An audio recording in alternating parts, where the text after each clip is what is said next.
Cody Pfeiffer here, Module 3 Reflection. Now, today we had learned to, or we were told to watch the lecture that Dr. Wesh had been, trying to get across about YouTube and how technology has grown to a point where it's bringing us together, it's communing us, it's allowing us to talk to people that we wouldn't, otherwise ever get to talk to. People in Germany, Australia, Asia, Europe, Brazil, or at least people who can speak our own language or, a second one. Now, his ideology is that, technology isn't this self-isolating factor like some people, pointed out to be, that we're pushing each other apart, self-isolating ourselves technology, when it's actually quite the opposite. We're creating a community, like he said, on YouTube, where people are able to enjoy each other, have fun with each other, be able to see people across the world, get chances that they'd never otherwise ever have the chance of getting. His lecture really spots on the idea of this YouTube community and how it's growing and exactly how it's brought people together to have fun, across a simple webcam like I am today. I have no idea how many people are going to see this or where they're going to see this from or how far this is going to go, but I really took interest in his ideology, and it really did touch me because I'm quite a tech geek myself. I've watched a lot of YouTube, and I can really relate to the messages he was putting across. That I have friends, in Brazil, I have friends in Australia, I have friends in Europe. Now, this doesn't take away from my social interaction, but instead, revitalizes it. It gives me a bigger social interaction. These messages for future teachers, don't think that social media is all bad, okay? Children are going to get it, they're going to use it, but don't think it's a self-isolating factor. Not only a self-isolating factor. If taken too far, it can be. But it can also create a very good social interaction with people that they would never have the chance of meeting otherwise. It's a great way to open up the classroom to more than just the four walls around you, or just the boring textbook in front of you, no offense.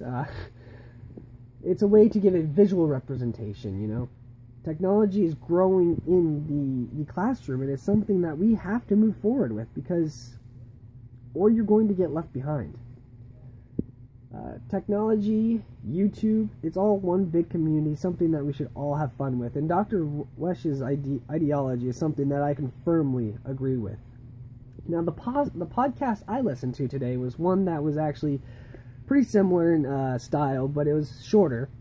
It was just about technology, in the education field. And it mainly told about, how technology and blogging, podcasts, they all have such great information. Information that we might not be able to convey ourselves, or may not even think about conveying, but could be used right there on the spot, just in a simple YouTube video. Or a simple podcast that you could pull up right there and be able to show to everyone. Have some great ideas or interactions that they wouldn't otherwise have. Textbooks are great. They get, the motor skill memorization, the ideology of things. But the face-to-face interaction or the visual representation is sometimes what really gets through to them. Now, the ideology of using social networking in schools, now that's a bit crazy sometimes, I feel. YouTube, it's a great system, and it helps, it'll help give visual representation. So it's great to show students, videos off YouTube. But like Facebook, Twitter, Instagram, which are strictly for social networking, probably should not be allowed, in my opinion. Because at that point it'll become more of a distraction. At lunch I wouldn't really care, or at times that they're not doing anything. But in terms of having it in classrooms, I don't think so.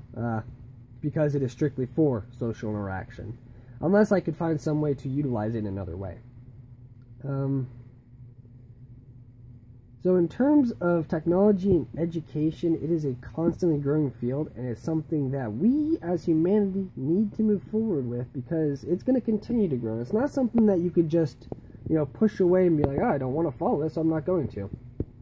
It creates opportunities. I mean, you don't have to overutilize it, but no one can deny the opportunity that technology gives and the efficiency it can create in visual representations, and to help children not just hear, not just think, but see. And it gives us a chance to be more diverse in our daily lives.